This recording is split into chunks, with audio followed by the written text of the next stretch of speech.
On to overtime. Dwayne Wade right at the body of Anderson Varejao. Welcome to your Kodak moment, Anderson Varejao. Doncic pulls up, three-pointer. Bang! Bang! It's good! Doncic wins the game at the buzzer! So I think some other names we should talk about briefly, even though I think Wood, Gallo, and Van Vliet are the three main options the Knicks are looking at. I want to talk about Joe Harris a little bit. We mentioned Bertans, but that's not really realistic. I think bringing Langston Galloway could be really good. Goran Dragic, I think, is a super interesting option as far as the Knicks go in terms of getting that Band-Aid player and, holding off on going for point guard or maybe going for a younger point guard who needs development behind Dragic for a little bit. I think Wes Iwundu was awesome for the Magic as a defender and, occasional three-point specialist. And then you have Dario Saric, who can be another stretch four for very cheap. And, then we have the wild cards of Beasley and Bogdanovic. So bring him back. Oh, God. Bring back Gallo, or the other Gallo. How would you guys feel about bringing back Galloway on a smaller contract, like around $5 million a year? I mean, for me personally, I was a big fan of Galloway. I'm just kind of sad we let him go. He plays hard on defense. He can shoot. Yeah. For $5 million a year, I mean, ideally, if we're going to do that, though, I'd prefer we have a young guy starting at point guard, either Frank or a draft pick. That's kind of how I'd want to go about it. And maybe put Galloway at the 2, or do maybe a combo guard thing, Frank and Gallo. Sorry, Frank and Galloway. I think that'd be an interesting combination of defense and shooting. I think there's few players in free agency that fit what Thibodeau wants more than Galloway does. What would you say Tib wants in a point guard? I know he's done extremely well with someone like Derrick Rose, but I don't think he's going to do much with Dennis Smith Jr. Who I guess I think Dennis Smith, I was going to bring this up later, but you can, free up another $4 to $5 million in cap space if you just straight up cut Dennis Smith. So I think that could be an option. But as far as point guards go, I think he really wants someone who focuses on defense first. And then he's going to let, whoever else deal on the offensive end. But someone who he knows is just going to, fully devote themselves to his scheme defensively and then just go from there.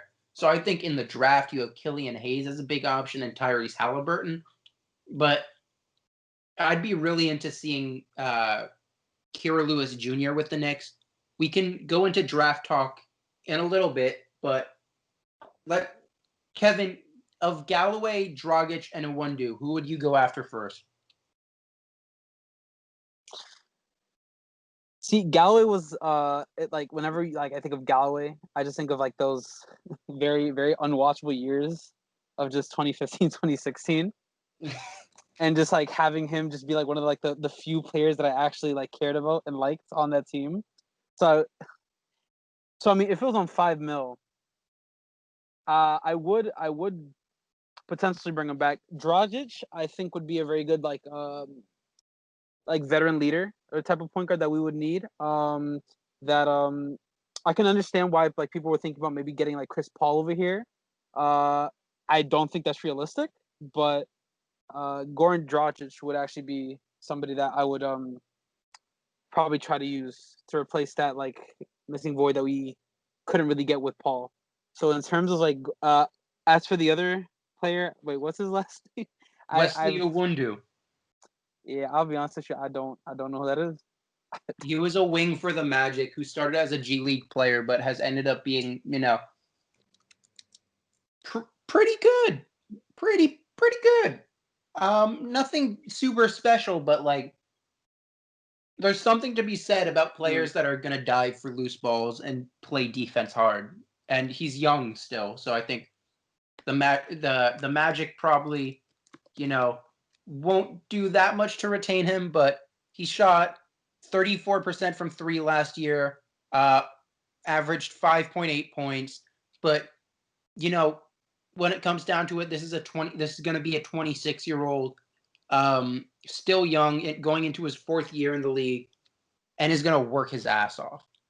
At the end of the day, he's going to work his ass off on defense, and he's still somewhat. He's close to what Frank gives you, except he's going to cost less. And I mean, I think it may just be time to cut ties with Frank. What's different between him and Dotson? Him and Dotson? Yeah, I mean, they're pretty much the same age. Like Wes, Sayuwandu, and Dotson. Because Dotson seems like he's a better shooter. First of all, Dotson has been alienated in the front office, so that's a big difference. There's no way Dotson's going to be back with this team next year, which is really sad as someone who's been a part of the Dotson hype train for a little bit. But I mean, Iwundu gives you a lot of what Dotson did, except, one of those guys is not going to be in New York next year, and the other has a chance to be in New York next year. So, yeah, I don't know what the Knicks' problem is with Dotson, because every time I see him play, the guy plays hard. He makes some threes at a decent clip. So I kind of wish we could bring him back, but I'm not sure. Like you said, it seems like the Knicks keep pushing him out. which is really sad, too, because why would you want to play Reggie Bullock and Wayne Ellington over Damian Dotson, who's, 20% of the price and at the very, very least 80% of the player? So.